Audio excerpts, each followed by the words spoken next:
Hello, today we're on day 272 of reading through the Bible in 1 year. We are now on the book of Luke, chapter 6. On the next day of rest, Jesus was walking through the grain fields. His followers picked grain. They rubbed it in their hands and ate it. Some of the proud religious law-keepers said to them, "Why are you doing what the law says should not be done on the day of rest?" Jesus answered them, "Have you not read what David did when he and his men were hungry? He went into the house of God and ate the special bread used in the religious worship.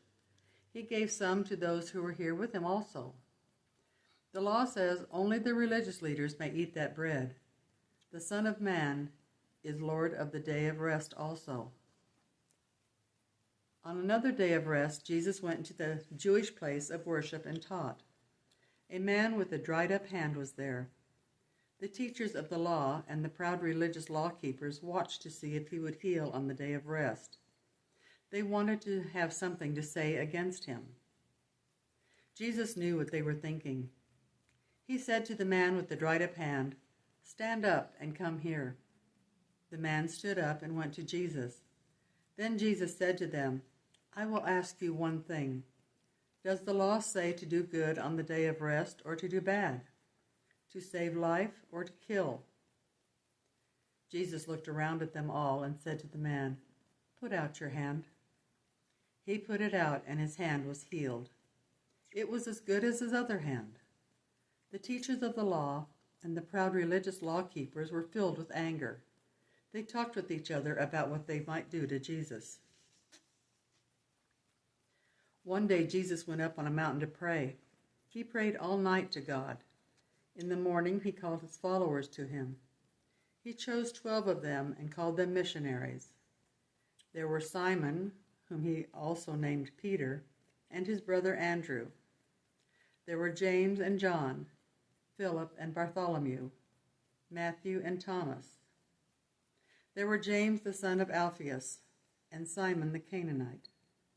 There were Judas, who was the brother of James, and Judas Iscariot, who would hand Jesus over to be killed. Then Jesus came down and stood on a plain with many of his followers. Many people came from all over the country of Judea and from Jerusalem and from the cities of Tyre and Sidon. They came to hear him and to be healed of their diseases. Those who were troubled with demons came and were healed. All the people tried to put their hands on Jesus. Power came from him, and he healed them all. He looked at his followers and said, "Those of you who are poor are happy, because the holy nation of God is yours. Those of you who are hungry now are happy, because you will be filled. Those of you who have sorrow now are happy, because you will laugh. You are happy when men hate you and do not want you around and put shame on you because you trust in me. Be glad in that. Be full of joy, for your pay is much in heaven. Their fathers did these things to the early preachers. It is bad for you who are rich. You are receiving all that you will get. It is bad for you that are full. You will be hungry. It is bad for you who laugh now. You will have sorrow and you will cry. It is bad for you when everyone speaks well of you. In the same way, their father spoke well of the false teachers. I say to you who hear me, love those who work against you. Do good to those who hate you. Respect and give thanks for those who try to bring bad to you. Pray for those who make it very hard for you. Whoever hits you on one side of the face, turn so he can hit you on the other also. Whoever takes your coat, give him your shirt also. Give to any person who asks you for something. If a person takes something from you, do not ask for it back. Do for other people what you would like to have them do for you.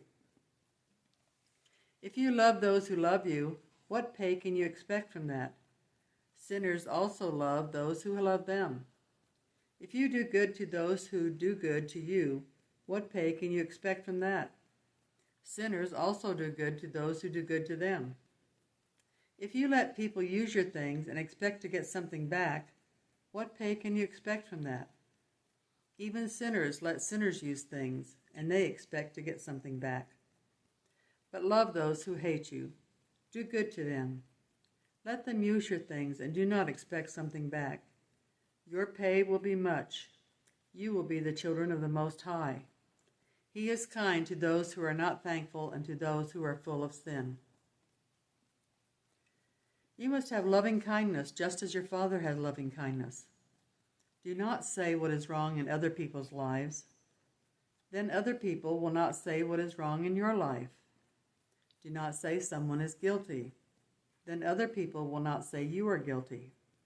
Forgive other people, and other people will forgive you. Give, and it will be given to you. You will have more than enough. It can be pushed down and shaken together, and it will still run over as it is given to you. The way you give to others is the way you will receive in return. Jesus used a picture story as he spoke to them. He said, "Can one blind man lead another blind man? Will they not fall into the ditch together? The follower is not more important than his teacher, but everyone who learns well will be like his teacher." Why do you look at the small piece of wood in your brother's eye and do not see the big piece of wood in your own eye? How can you say to your brother, "Let me take that small piece of wood out of your eye," when you do not see the big piece of wood in your own eye? You pretend to be someone you are not. First, take the big piece of wood out of your own eye. Then you can see better to take the small piece of wood out of your brother's eye. A good tree cannot have bad fruit. A bad tree cannot have good fruit. For every tree is known by its own fruit. Men do not gather figs from thorns. They do not gather grapes from thistles. Good comes from a good man because of the riches he has in his heart. Sin comes from a sinful man because of the sin he has in his heart. The mouth speaks of what the heart is full of. And why do you call me Lord, Lord, but do not do what I say? Whoever comes to me and hears and does what I say, I will show you who he is like. He is like a man who built a house. He dug deep to put the building on rock. When the water came up and the river beat against the house, the building could not be shaken because it was built on a rock. But he who hears and does not do what I say is like the man who built a house on nothing but earth. The water beat against the house. At once it fell and was destroyed. Just think of how much better this world would be if we all lived out Luke 6:37 through 42. Don't judge, don't condemn. Forgive. Don't search for specks in others' eyes when you have a log in your own. Imagine how much better our relationships, country, and the world would be.